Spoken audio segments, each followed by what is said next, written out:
Je ne suis pas digne de m'approcher de lui. Voilà la réponse que j'ai donnée quand on m'a parlé du Seigneur Jésus-Christ et qu'on m'a invité à venir écouter sa parole. J'ai toujours eu du respect pour Dieu. Dans ma vie, je le remerciais quand j'avais des bonnes choses qui arrivaient et je le priais quand tout allait mal. Mais je n'avais pas une relation avec lui. C'était pour moi un Dieu distant et mon état m'empêchait d'être près de lui. Je savais que j'étais pécheur et ma pensée était que je devais d'abord arrêter tout ce que je faisais pour pouvoir m'approcher de lui. J'ai toujours travaillé, mais avant que je rencontre le Seigneur, j'arrondissais les fins de mois avec des choses qui n'étaient pas très glorieuses.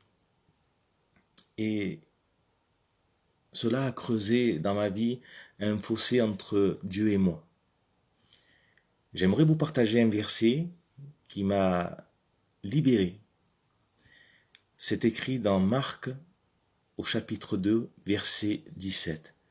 Jésus dit, ce ne sont pas ceux qui se portent bien qui ont besoin de médecins, mais les malades.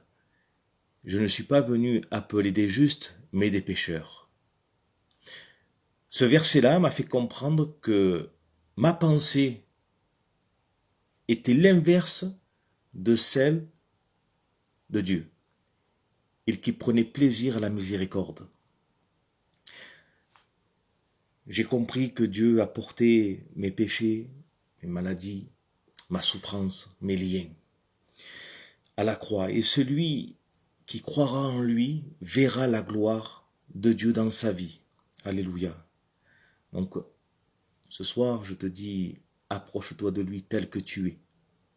Et c'est lui qui va opérer une transformation dans ta vie. Crois seulement et tu verras la gloire de Dieu. À la croix, il déchira le voile du temple. Ce qui veut dire que maintenant, nous pouvons avoir une relation intime avec lui. Nous n'avons plus besoin de passer par un intermédiaire. Aujourd'hui, le Seigneur te tend la main. Que vas-tu faire? Je t'invite vraiment à saisir cette grâce, cette main d'amour.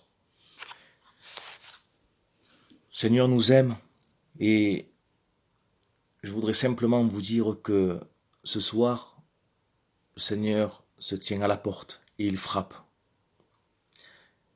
Si tu entends sa voix et que tu ouvres cette porte, alors le Seigneur, il rentrera chez toi. Il soupera avec toi et toi avec lui. Le Seigneur nous dira dans sa parole qu'il ne mettra pas dehors celui qui vient à lui. Donc voilà, je t'invite à ne pas te laisser perturber et éloigner de Dieu par rapport à ton péché et par rapport à tes pensées. Voilà, Dieu vous bénisse.